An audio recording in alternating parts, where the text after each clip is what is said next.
ফেরাউন কোথায় ডুবেছে? নীল নদে। একেবারে ডাহা মিথ্যা কথা, ডাহা মিথ্যা কথা। ইতিহাস জানি না আমরা, আপনাদেরকে বুঝাই, ভালো করে বুঝেন। এটা হচ্ছে মিশর। কি মিশর? মিশর থেকে ফিলিস্তিনের রাস্তায় নীল নদ পড়ে না। মিশর থেকে ফিলিস্তিনের রাস্তা কি পড়ে না? আপনি বলছেন যে এখান থেকে বিহারে যাব, তো মুর্শিদাবাদ পার করা লাগবে নাকি? স্বাভাবিক। তো মিশর থেকে যখন মুসা আলাইহিস সালাম এবং তার সঙ্গীরা চলে আসছেন, এসে তিনি লোহিত সাগরের সামনে দাঁড়িয়ে পড়লেন। ইংরেজিতে বলা হয় রেড সি। লোহিত সাগর মনে থাকবে, বলা যাবে না।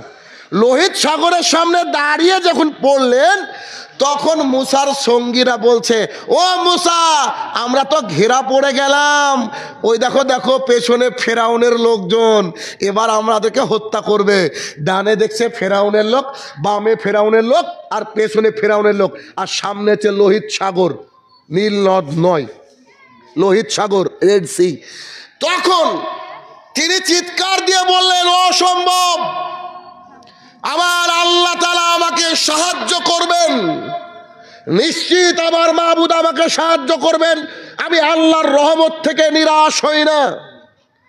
একজন মানুষের, একজন নবীর ঈমান কোন লেভেলের হলে চারিদিকে শত্রু, সামনে পার হওয়ার কোনো রাস্তা নেই, তার সামনে দাঁড়িয়ে বলছে আমার আল্লাহ আমাকে সাহায্য করবে। জি, যে আল্লাহ মুসাকে সাহায্য করেছিল, ওই আল্লাহ কি হরিশ্চন্দ্রপুরের মানুষকে সাহায্য করতে পারবে না?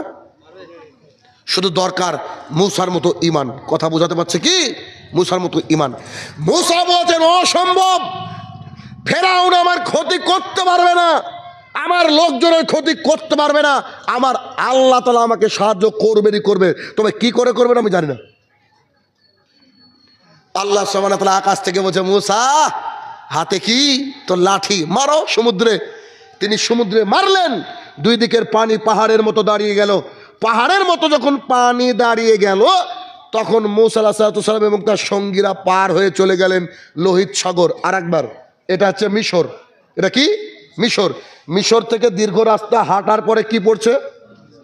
লোহিত সাগর। লোহিত সাগর পার হয়ে যে মরুভূমি বিশাল, এই মরুভূমির নাম হচ্ছে সিনাই মরুভূমি। কি মরুভূমি? সিনাই, মুখস্থ করতে হবে, সিনাই মরুভূমি। সিনাই মরুভূমির উপরে তারা যখন অবস্থান করছেন, এখন ফেরাউন মনে করলো, আরে আল্লাহ তাআলা তো রাস্তা করে দিলেন সমুদ্রের মধ্য দিয়ে, আমি আমার লোকজন নিয়ে গিয়ে মুসাকে সাইজ করব। তখন তারা সবাই নেমে পড়লো। আল্লাহ তাআলা দুই দিকের পানিকে বললে, তোমরা জোড়া লেগে যাও। পানি যখন জোড়া লেগে গেল, তখন ফেরাউন ডুবছে আর বলছে, আমি মুসার রবের প্রতি ঈমান আনলাম। কি বলছে? মুসার রবের প্রতি ঈমান আনলাম। এখন কি ঈমান কাজে লাগবে? টাইম ইজ ওভার, কোনো কাজ নাই। ফেরাউন ডুবে মরলো নীল নদে নয়, ফেরাউন ডুবে মরলো লোহিত সাগরে। এবার দেখেন কত সুন্দর, আপনি বুঝতে পারবেন। লোহিত সাগর পার করে মুসার সাথীরা উঠলো কোথায়? সিনাই মরুভূমিতে। কোথায়? সিনাই মরুভূমিতে। তবে মুসার সাথীরা একটু শয়তান টাইপের ছিল।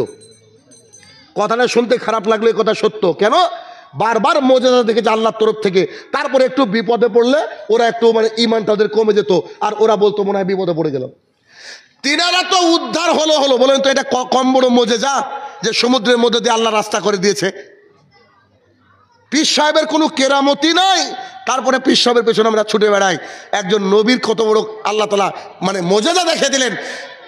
উপরে উঠার পরে মুসার সঙ্গীরা বলছে, খিদে লেগেছে, খাবারের ব্যবস্থা করো, তোমরা আল্লাহকে বলো খাবার দিতে। কেন বললাম শয়তান? বুঝতে পেরেছেন?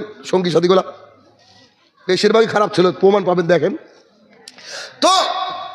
মুসা আলাইহিস সালাম আল্লাহ তাআলাকে বললেন, হে আমার প্রতিপালক, যে কটা লোক আমার সাথে ঈমান এনেছে, এরা বোধহয় খাবার না পেলে যে কি করবে। অনেক মানুষ আছে পেটুক, আছে না? আছে না নাই? শোনেন, খাবার খাওয়ার ব্যাপারে শরীয়তকে মেনটেন করা উচিত। আমি 300 কিলোমিটার দূর থেকে আসলাম মানে আমাকে 10 খান রুটি খেতে হবে? আমি 3 খানা রুটি খেলাম, তো ভাইরা বলছে যে আপনি এইটুকু খান। তা বললাম যে বক্তৃতা দেবো সুন্নাহ মোতাবেক, আর খাবো গরুর মতো? আল্লাহ রসুল বলেছেন পেটকে 3 ভাগ। এটা হাদিস জানেন না? এদিকে যাচ্ছি না। অত পেটকে খালি রেখে খাবার খেতে হবে, এটা সুন্নাহ। আসেন এবার।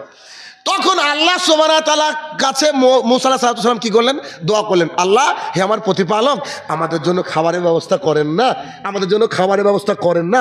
তখন আল্লাহ সুবহানাহু ওয়া তাআলা আকাশ থেকে, আসমান থেকে, জান্নাত থেকে দুটো খাবার পাঠিয়েছিলেন। কে নাম বলতে পারবে? মান্না ও সালোয়া।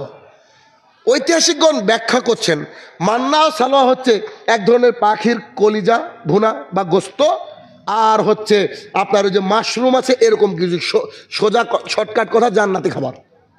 আচ্ছা বলেন তো, মূসা আলাইহিস সালামকে আল্লাহ সুবহানাহু ওয়া তাআলা ফেরাউনের কবল থেকে বাঁচালেন, তার সঙ্গীদেরকে পানির মধ্যে দিয়ে রাস্তা করে দিলেন, আল্লাহ আসমান থেকে খাবার পাঠালেন। এবার আপনি কল্পনা করতে পারছেন সেই নবীকে ছেড়ে দেওয়ার কোনো মানে হয়? ছেড়ে দেওয়ার মানে হয়? আচ্ছা, তখন তিনারা ওখানে এরা তাবু করলেন, জায়গা করলেন, জায়গা করার পরে এখন মূসা তার ভাই হারুনকে বলছে, ভাই তুমি এই লোকগুলাকে একটু দেখে রাখো, আমি একটু তুর পাহাড়ে যাব। সিনাই মরুভূমির উপরে তুর পাহাড়। কি পাহাড়? এবার একেবারে ক্লিয়ার লাগছে না? দেখেন আবার একবার, মিশর রাস্তা ধরে কি লোহিত সাগর, লোহিত সাগরের পরে বিশাল বড় একটা মরুভূমি, নাম কি? সিনাই মরুভূমি। আর সিনাই মরুভূমির মধ্যে একটা পাহাড় আছে, নাম তুর পাহাড় বা সুরমা পাহাড়, যে পাহাড়ে মূসা বলেছিল আল্লাহ তোমাকে আমি দেখতে চাই। এবার ক্লিয়ার হচ্ছে বিষয়টা? দেখেন, তখন মূসা আলাইহিস সালাম আল্লাহ তাআলার সাথে কথা বলার জন্য চলে গেলেন তুর পাহাড়ে। এবার আপনি পড়েন না অতুরি ও সিনিন, পড়েন কি পড়েন না? এই যে সিনাই তুর, এবার দেখেন ক্লিয়ার হচ্ছে। তো তিনি সিনাই পর্বতের উপরে, ওই তুর পাহাড়ের উপরে, সিনাই মরুভূমি তুর পাহাড়ের উপরে চলে গেলেন। তিনি সেখানে 40 দিন অবস্থান করলেন। 40 দিন অবস্থান করে আল্লাহ তাআলা নাজিল করে দিলেন তাওরাত।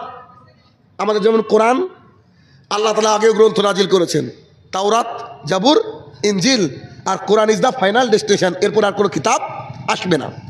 তাওরাতকে নাজিল করে দিলেন। এখন মূসা আলাইহিস সালাম খুব খুশি। আল্লাহ ওখানে অনেক কাহিনী ছিল, লম্বা করলাম না। মূসা আলাইহিস সালাম খুব খুশি হয়ে তাওরাতকে নিয়ে চলে আসছেন আল্লাহর তরফ থেকে। আল্লাহর তরফ থেকে তাওরাতকে নিয়ে এসে দেখছেন যে তার কম, তার জাতি একটা বাছুরকে নিয়ে পুজো করা শুরু করেছে। শুরুতে একটু আগে বললাম না যে ওর কম ছিল বদমেশ, কেন বলেছি বুঝতে পেরেছেন? একজন নবীর সাথে থাকার পরে মানুষ শিরক করে কি, অথচ তারা করেছিল, তারা তাদের নবীর সাথে এই আচরণ করেছে। কোরআনুল কারীমের মধ্যে এক জায়গায় দাড়ির কথা আছে, এক জায়গায়, সেটা কি জানেন? মূসা আলাইহিস সালাম তার ভাই হারুনকে দাড়ি ধরে টেনে বলছে, তুই কি করেছিস? তোকে যে পাহারাদার নিযুক্ত করলাম আমি মাত্র 40 দিন নাই, আর 40 দিনের মধ্যে শিরক করা শুরু করে দিয়েছে। এই তোর জাতে তুই খেয়াল করিস নি, দাড়ি ধরে থেকে তাকে মারতে শুরু করলো। এই হচ্ছে দাড়ির কথা, একবার আছে কোরআনে। তাহলে কি? তখন বলছে জাতি আমার কথা শুনেনি, তারা বাছুর পূজা করা শুরু করেছে। তখন মূসা আলাইহিস সালাম খুব রেগে গেলেন। রেগে যাওয়ার পর তখন মূসা বলছেন, শোনো, আমরা এই যে কিছু দূরে হচ্ছে ফিলিস্তিন, ফিলিস্তিন আমাদের বাবার জমি, আমাদের দাদার জমি। এই ফিলিস্তিনকে আমরা বিজয় লাভ করব, ফিলিস্তিনের সাথে মানে আমরা যুদ্ধ করব। যুদ্ধ করে যারা বাইতুল মুকাদ্দাসকে দখল করে আছে, এই বাইতুল মুকাদ্দাস আমরা অধিগ্রহণ করব এবং সেখানে আমরা কি করব? অবস্থান করব। তখন লোকজন কি বলেছিল জানেন? তার লোকজন কি বলেছিল?